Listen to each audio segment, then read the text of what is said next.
Merci frère d'école d'avoir accepté notre invitation. Merci. Aujourd'hui nous vous appelons frère. Mais jadis le frère d'école est en train de chanter pour la gloire du diable. Frère d'école, pouvons-nous savoir qui étiez-vous avant votre conversion? Merci beaucoup pour cette question. Et moi, au départ, j'étais dans la musique appelée musique du monde, musique profane, et respectivement dans l'orchestre tradi moderne du Bayouda du Zaïre à l'époque, avant que ça soit Bayouda du Congo aujourd'hui. C'était vers 1993.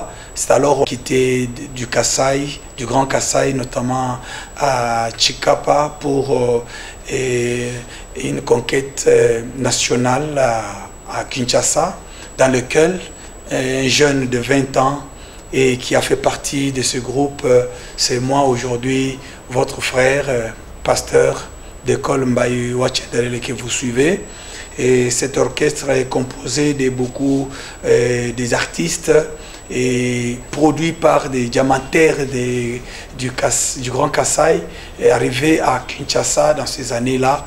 Et il s'est passé beaucoup de choses dans lesquelles je vais parler ici, ce qui est important pour ma vie et comment est-ce que j'ai rencontré la mort physique en servant le diable après avoir fait tout, c'est-à-dire le talent et chanter, égayer les gens et tout ça c'était bon, mais quelque part j'étais ignorant, je ne savais pas quel danger je courais.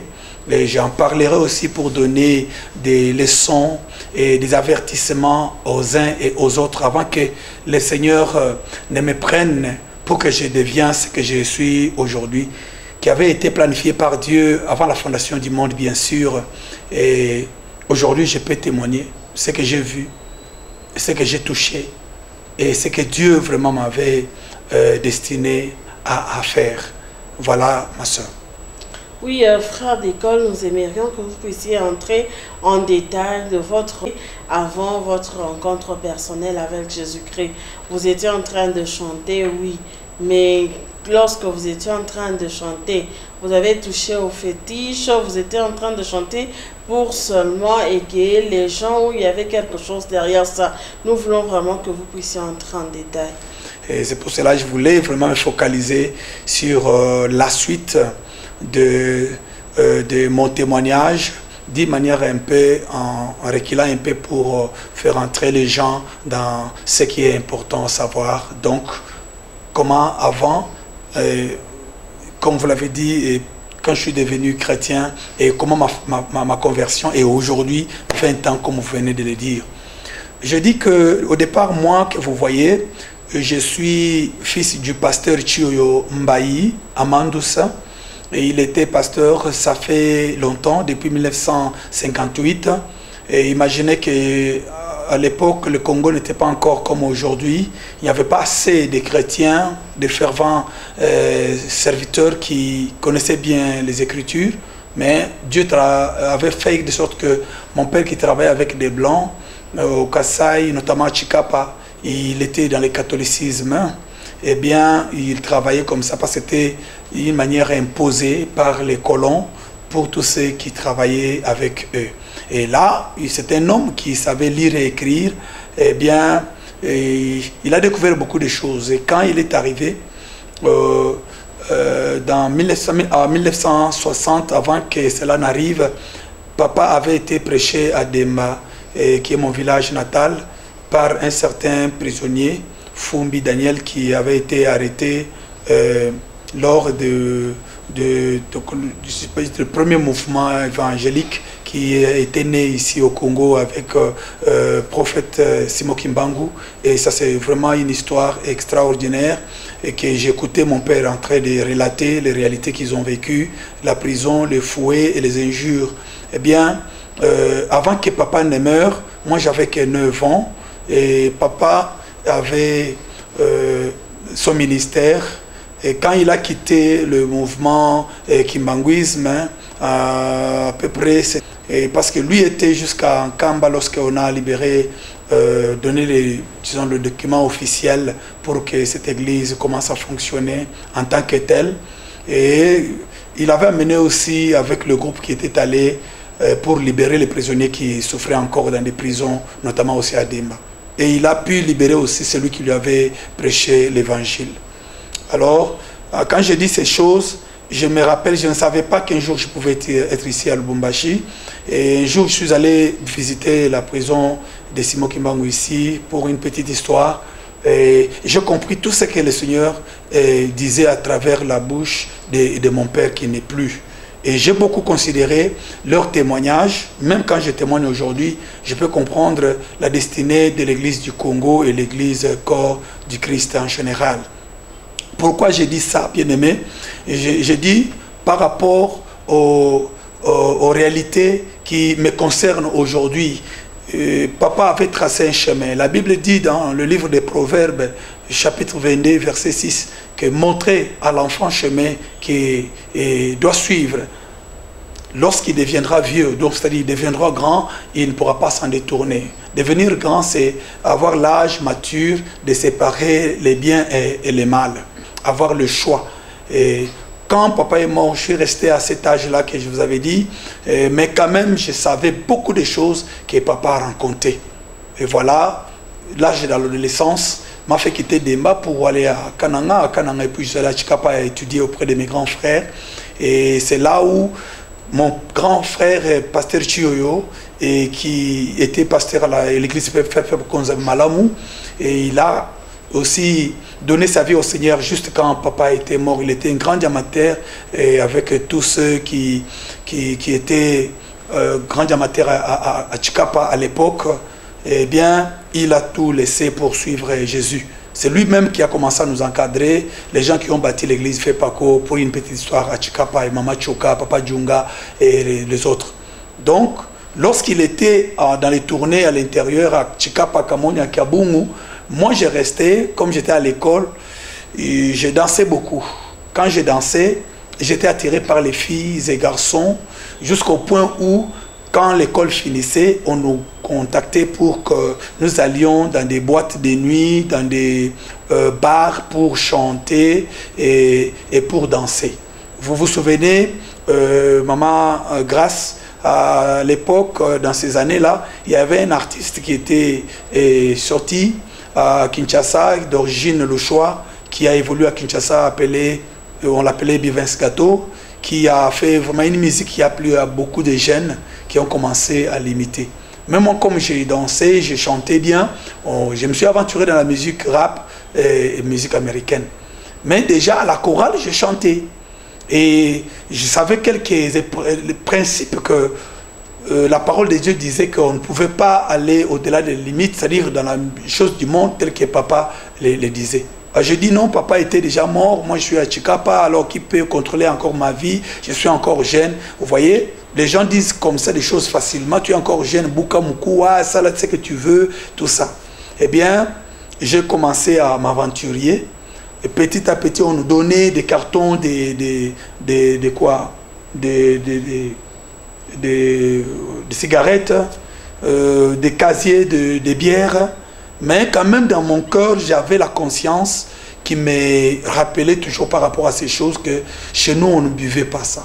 Et papa ne voulait pas que nous prenions des choses comme ça, parce qu'il y a des conséquences nuisibles. Voilà, petit à petit, mais comme j'avais le succès, les amis ont commencé à me pousser, et jusqu'au point où j'ai commencé à m'aventurer. Quelques 2 ans après, il y a eu maintenant un producteur qui est venu, qui a dit non, toi tu as le talent, je peux te produire, tu peux aller à Kinshasa pour faire le studio, on peut faire avec toi un orchestre. Et c'est par là que nous avons monté l'orchestre folk rap machine avec Kalala Alamassasi, qui est l'un des compositeurs de la musique qui donnait à Chalamwana et à Lelimba de Bayouda quelques chansons. Et après, ainsi que Jibem Piana et d'autres artistes, lui qui avait fait déjà la musique, mais il avait déjà abandonné pour faire le business du diamant. Là, il m'a découvert, quelque part il était aussi mon beau-frère. Voilà, bien aimé, j'étais encouragé de laisser les études et de m'aventurer pour aller avec les Bayouda. on a fait l'orchestre que vous voyez aujourd'hui, Bayudala. Nous sommes allés à Kinshasa. Mais j'avais peur que quelque chose de mauvais m'arrive. Parce que papa nous prêchait déjà ces choses. Si vous voyez aujourd'hui, bien aimé, je chante avec ma femme, je chante avec mes enfants. Et on nous appelle, moi et ma maison ici à Lubumbashi, tout comme partout au Congo.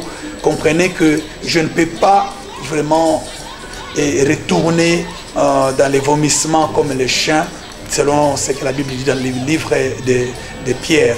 Mais je dois aussi encadrer aussi mes enfants. Ce que je dis aussi, que vous aussi, vous devez aussi comprendre que nous sommes mandatés pour la praticabilité donc, de la parole de Dieu. Voilà, une fois arrivé à Kinshasa, je vais être bref par là, j'ai commencé à m'aventurer. Et Kinshasa, ce n'est pas comme la province. Il y a eu beaucoup de choses. On partageait podium avec le groupe tel que Wenge 4x4. Ils étaient encore ensemble. Madjulu System et Mbiliabel et beaucoup des artistes de grands noms à l'époque. Et le Bayouda faisait face. Mais dans la musique païenne, maman, selon votre question, et vous savez que moi je ne savais pas que la musique païenne on le fait avec des engagements tels que il faut fétiche, il faut ceci, cela. Mais vous savez, le Némi veut toujours amener ses victimes en les cachant la vérité, en les voilant les yeux pour qu'ils ne comprennent pas des peurs qu'ils peuvent s'échapper. Mais comme j'avais le talent, on a mis l'argent sur table, on nous donnait tout ce qu'il fallait, mais qu'est-ce qu'on chantait? Le message même qui est véhiculé dans la musique du monde. Vous-même, vous êtes témoin. Vous voyez toutes les insanités, vous voyez la nudité qui est quelque chose vraiment inventé et à vendre voire même. Et j'ai été trempé dans ces choses-là jusqu'au point où je suis devenu un chanvrère. Ma santé n'était pas comme ça comme vous voyez aujourd'hui. Eh bien, 20 ans après, regardez-moi. Je peux dire 25 ans après, parce que 20 ans, je suis en train de témoigner par rapport à la sortie de mon premier album Oudjouk Tchendelele que j'avais fait sortir en 1999 à Kinshasa. Et après ça, ma vie était devenue bizarre. Mais ma conscience était toujours là. Je ne pouvais pas entrer à l'église pour aller prier. Mes cheveux étaient toujours là avec des curlis, des boucles d'oreilles et on prenait des produits éclaircissants, se faisant, je ne sais pas comment, vous connaissez comment la musique du monde exige, les putes et tout ça. Mais dans les choses de faire les fétiches, j'avais tellement peur par rapport à ça, mais l'ennemi voulait toujours conditionner les choses. Il y avait des moments, quand tu trouves quelqu'un, que ce soit au travail, que ce soit aujourd'hui, et ces gens-là qui nous sont vraiment suivis jusque dans les églises, et les gens qui ne sont pas vraiment pris, donc qui ne peuvent pas garder leur dignité, on les dit avant d'avoir le succès, avant que tu sais ceci, cela, alors voilà la condition que nous voulons. Tout cela a été aussi fait à Jésus-Christ lorsque le diable lui imposait de s'agenouiller devant lui afin qu'il lui donne les mondes ou soit aussi l'autorité sur le temple. Bien aimé, les gens m'ont proposé de ces choses-là. Et en même temps, j'avais la conscience claire et que je ne pouvais pas vraiment m'engager à des choses comme ça. Mais je me disais que j'étais déjà à Kinshasa et je n'étais pas au Kasaï. Voilà, l'ennemi me trompait toujours avec l'environnement. Comme j'avais l'envie d'aller plus loin, et en quelque sorte, je me suis laissé conduire. Et ces choses qu'on me voulait, c'était quoi? C'est que je prenne un ficelle qu'on pouvait placer dans autour de mes reins pour que cela soit la protection. Et les gens qui veulent toujours et qu'ils règnent, souvent eux-mêmes règnent, et ils ont de puissance, ils cherchent le moyen d'éliminer les autres. Parce que dans la musique du monde, on dit « Ezamondi Abanka ». Donc, il y a des termes comme ça, Chamutubakata. Ce ne sont pas simplement des termes, mais c'est comme ça le diable envenime, il pousse au bout les gens pour qu'ils se donnent au mal et qu'ils restent toujours sceptiques, incrédules dans les mal. À partir de cela, bien aimé dans le Seigneur, et quand j'ai essayé de prendre ces choses, c'était vraiment la manière de me donner à l'ennemi pour qu'il contrôle ma vie spirituelle, ma vie morale, ma vie physique, même la santé, c'est à partir de là que j'ai tombé malade après quelques semaines, précédé par des cauchemars que j'ai commencé à avoir. Vous voyez, aujourd'hui, nous avons les téléphones que vous voyez ici, Android. Je peux illustrer pour comprendre donc, ce que je voulais dire.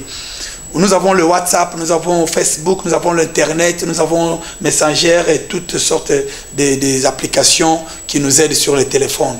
C'est comme aussi quand vous dormez, vous avez les visions, vous avez les songes, et vous avez aussi dans votre subconscience beaucoup des applications dans lesquelles Dieu vient, il vous avertit selon les livres de Job, chapitre 14, qui il nous dit, et que Dieu parle tantôt cependant d'une manière, d'une autre, pour que l'homme prend à cœur l'avertissement, il met le sceau à ses avertissements pour sauver ce qui lui appartient.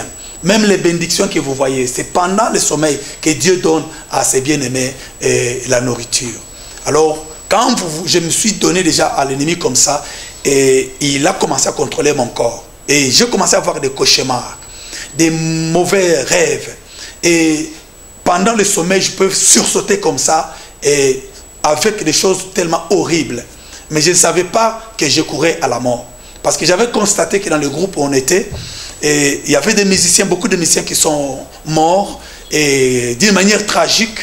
Et pendant que le groupe prenait beaucoup d'ascension, beaucoup de succès, mais on ne comprenait pas le phénomène, comment ça se faisait. Vous savez, chez l'ennemi, il a toujours fait quoi? Il ne peut pas prendre n'importe qui, c'est celui qui a l'étoile, c'est celui qui a le talent, c'est celui qui a des promesses, les promesses du Seigneur. Vous pouvez comprendre la manière dont l'étoile de Jésus-Christ a été combattie, même par son propre roi, Hérode, qui devait comprendre que ceux qui ont quitté de loin, cherchant l'étoile, ils l'ont trouvé dans son territoire, et que lui-même était en train de régner. Mais au lieu d'accepter cela, il consulte les livres des prophètes. Il comprend qu'il y avait des années qu'on avait déjà prophétisé qu'une étoile, donc un roi, sera né. Alors c'est la même chose quand vous voyez les combats dans nos familles et dans les groupes, là où vous travaillez au travail, même dans les églises. Aujourd'hui, l'ennemi cherche les étoiles, les gens à battre. Moi, j'étais victime. Et alors, je suis arrivé à ce point-là où j'ai tombé malade un jour, bien aimé. C'était un vendredi. On avait rendez-vous, comme chaque vendredi, on allait se produire à Bandal, chez moi, Bichilix Mode, pour tous les Quinois qui savent que les groupes, les musiques, les groupes du monde se produisent dans des bars, dans des boîtes, et dans des jours différents, les week-ends ou dans la semaine. Nous, on avait les programmes aussi conçus pour chaque semaine, on jouait par-ci par-là, à Oshoué, tout comme à Willery. Et maintenant, ce vendredi-là, je me suis réveillé avec beaucoup de cauchemars que j'avais vus long de la semaine, mais ce jour-là, ma santé n'était pas bien. J'ai senti qu'il y avait des douleurs au-dedans de moi, la chaleur qui sortait par mes yeux, et aux oreilles, et dans la bouche, il y avait comme des vomissements, pas seulement des vomissements, mais une chaleur qui quittait dans mon estomac et puis montait jusque dans la bouche. Alors, j'ai demandé à mon ex-président à l'époque quelques médicaments. Alors, la réponse n'était pas vraiment docile ou bien d'une manière affective pour trouver que non, cet instrument ou bien cet artiste, il joue beaucoup parce que j'ai joué à l'animation, j'ai dansé, j'ai joué aux batteries et j'animais encore, je chantais et faisais beaucoup de choses dans le groupe là. C'est moi qui pouvais commencer. Alors, quand je ne suis pas là, c'était vraiment catastrophique si souvent.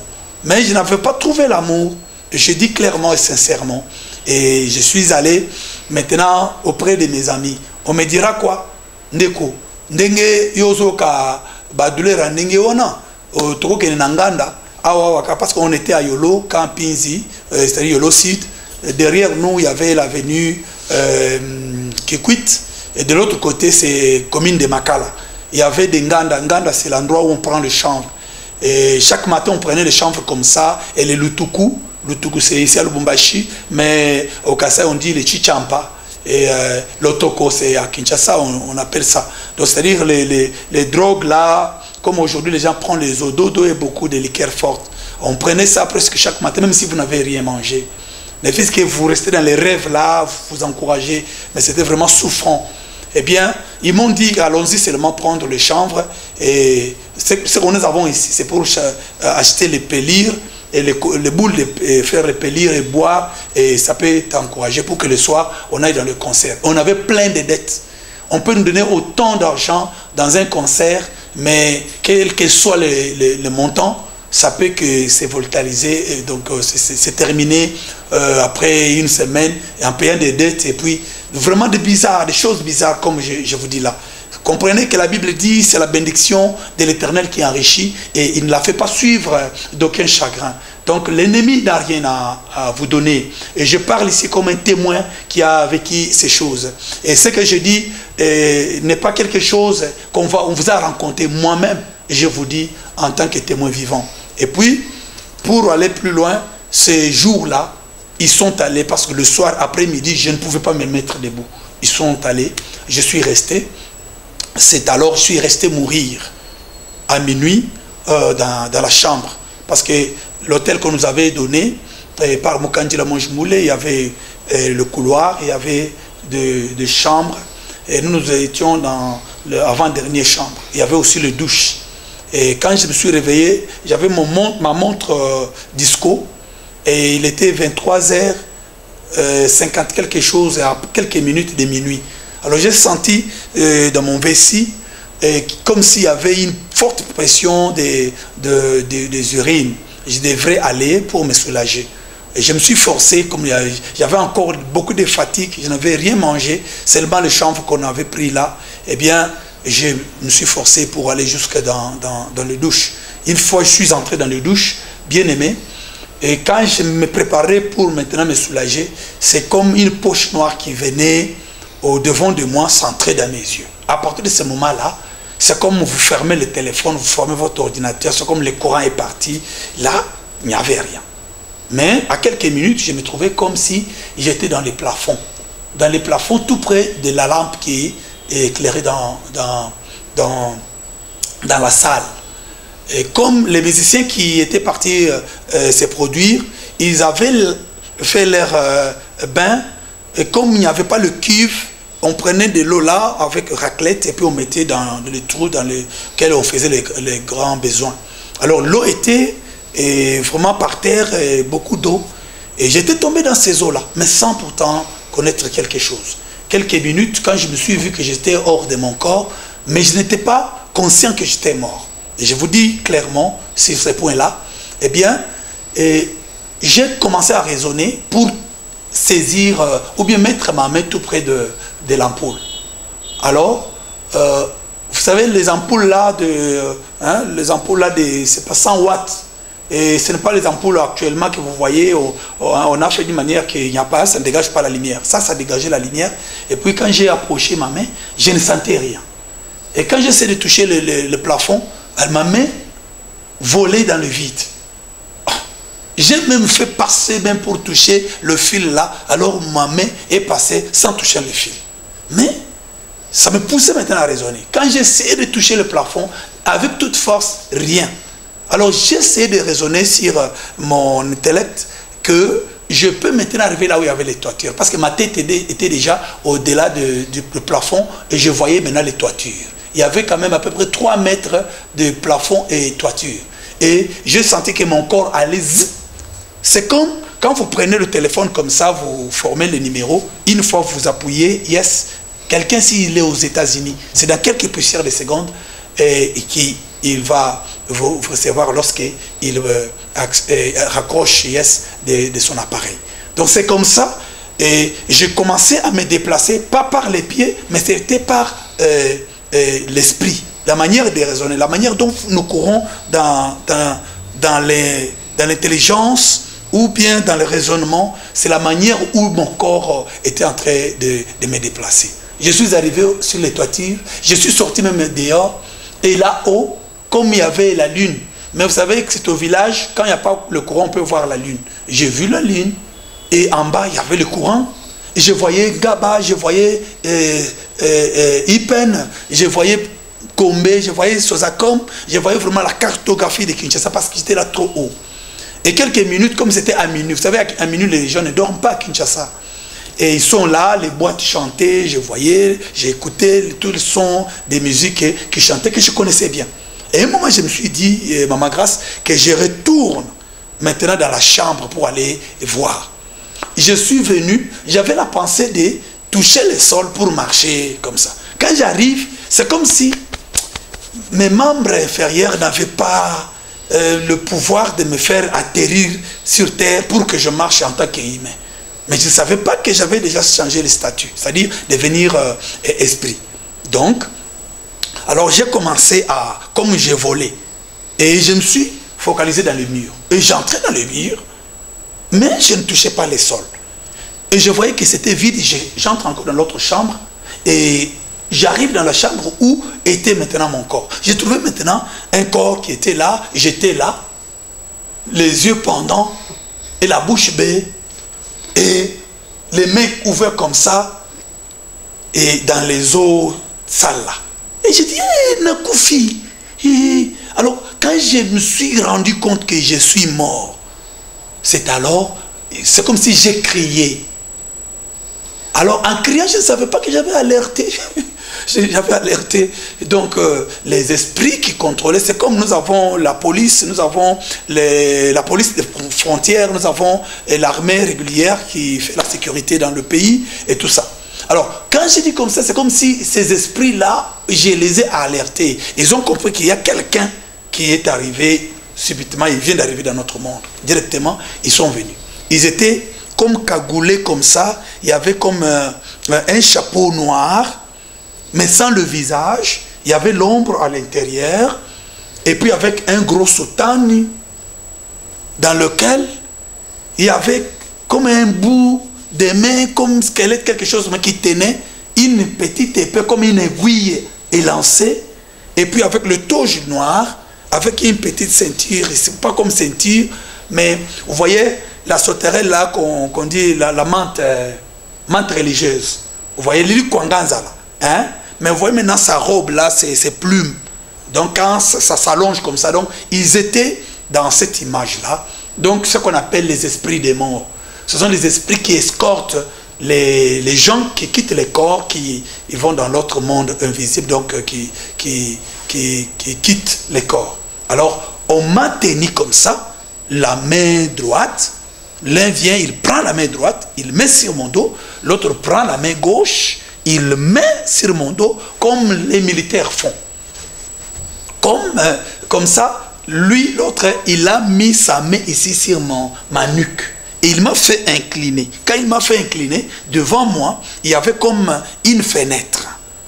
Ma sœur Grâce, je t'ai dit que cette fenêtre-là, c'était comme un gros plasma. Vous voyez les panneaux, hein, les gros panneaux qui est actuellement sur les places publiques. Mais c'était tout noir comme le plasma. Eh bien, lorsqu'ils m'ont fait incliner, directement, ils ont commencé à voler. Maintenant, leur plumage, je ne sais pas comment, leurs ailes, étaient en train de dégager un vent très fort. Et puis, on allait en descendant comme ça vers un endroit que je ne savais pas, mais c'était comme un tunnel, tout noir. Les noircissements, j'ai dit que tout noir, hein, une ténèbre comme celui qui le ténèbre comme c'est que le Seigneur a frappé les Égyptiens selon l'histoire des 10 plaies de Moïse. Et nous allions comme ça dans le tunnel. Il n'y avait que l'air, mais je ne pouvais pas voir là où on allait. Mais subitement, je me retrouve qu'on est entré dans une chambre, qu'on est arrivé, mais en entrant par la fenêtre. Quand nous sommes entrés par la fenêtre, et directement, nous avons atterri et on m'a placé comme dans un coin du chambre dans lequel il y avait comme l'écran devant moi. L'un s'est tenu à ma gauche, l'autre à ma droite, et ils ont fait croiser mes pieds comme ça, comme les musulmans et les gens de yoga, hein? Ils mettent comme ça.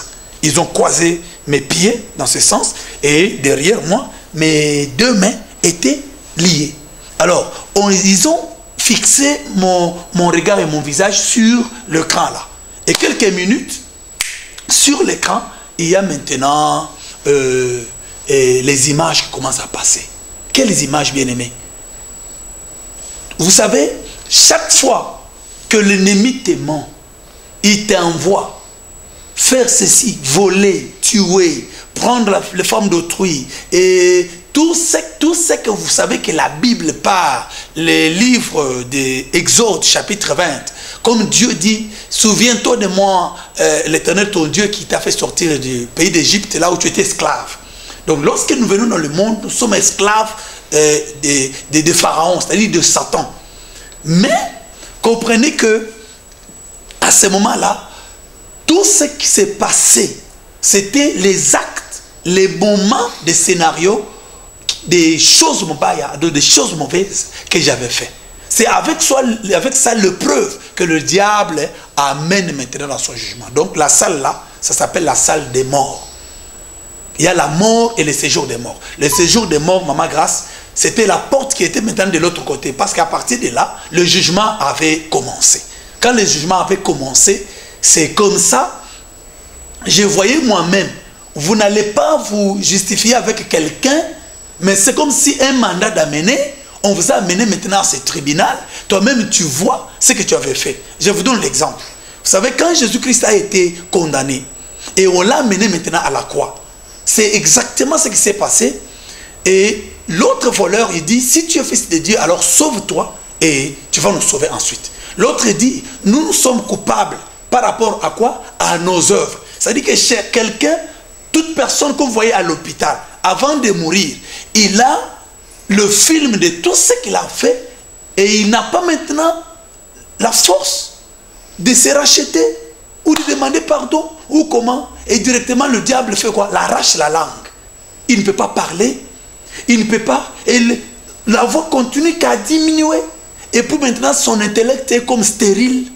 Et puis il est déjà condamné. Mais l'autre voleur avait dit quoi? Nous méritons de mourir en tant que voleurs. C'est-à-dire que ce sont les images là du vol, des viols et toutes les choses horribles que vous avez fait. Ça va passer à la télévision là et vous allez voir. Le diable les balance pour maintenant